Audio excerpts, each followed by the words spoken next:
Bismillahirrahmanirrahim. Assalamualaikum warahmatullahi wabarakatuh. Alhamdulillahirrabbilalamin. Pada kesempatan kali ini kami dari kelompok 4 dengan matkul pengembangan kurikulum akan menyampaikan presentasi dari kami, yaitu tentang organisasi kurikulum yang beranggotakan Wardatul Ummah, Weli Artensiat Nani, dan Wildan Hafidz Al-Munir. Yang pertama yaitu pengertian organisasi kurikulum.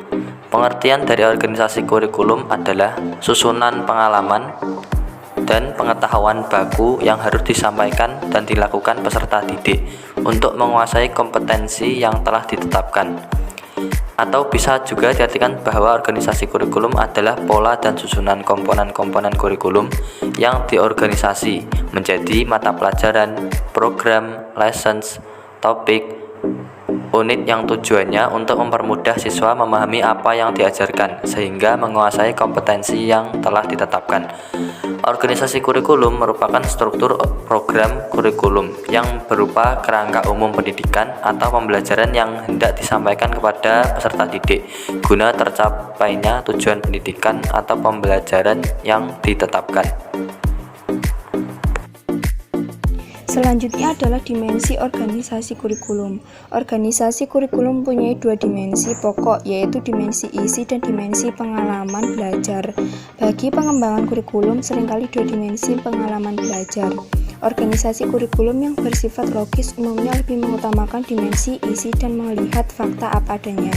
Sedangkan organisasi kurikulum yang bersifat psikologis lebih mengutamakan dimensi pengalaman belajar dan cenderung kurang memperhatikan fakta dan isi setiap jenis struktur tertentu atau yang bersifat logis. Pendapat lain yang mengenai dimensi organisasi kurikulum yaitu Ralph Taylor dalam Arifin. Hubungan organisasi vertikal yaitu hubungan kesempatan belajar untuk minggu pertama dan kedua. Dimensi vertikal menyangkut penyusunan sekuens bahan berdasarkan urutan tingkat kesukaran. Dimensi horizontal yaitu sedangkan hubungan organisasi horizontal adalah hubungan kesempatan belajar yang terdapat dalam kelas yang setingkat, mata pelajaran dan situasi baik terdapat dalam lingkungan sekolah maupun luar sekolah. Dimensi horizontal berkenaan dengan penyusunan dari lingkup isi kurikulum. Selanjutnya yaitu bagian C, jenis-jenis organisasi kurikulum. Yang pertama yaitu separated subject curriculum. Yang kedua correlated curriculum. Yang ketiga, integrated curriculum. Yang keempat, word field curriculum.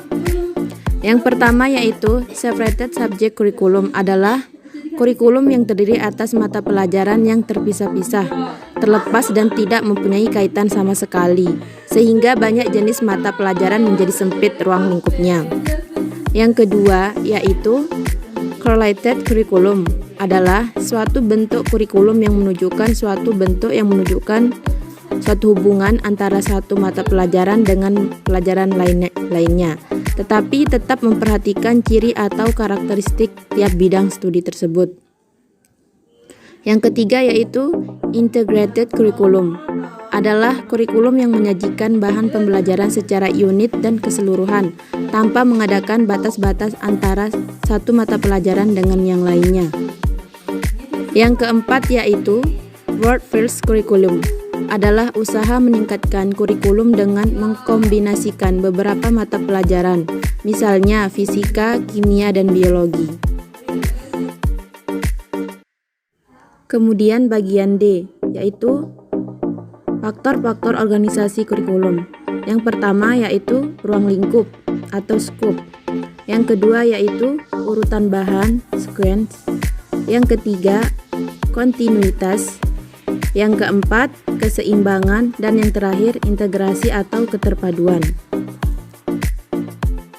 Cukup sekian presentasi dari makalah kami. Kurang lebihnya kami mohon maaf.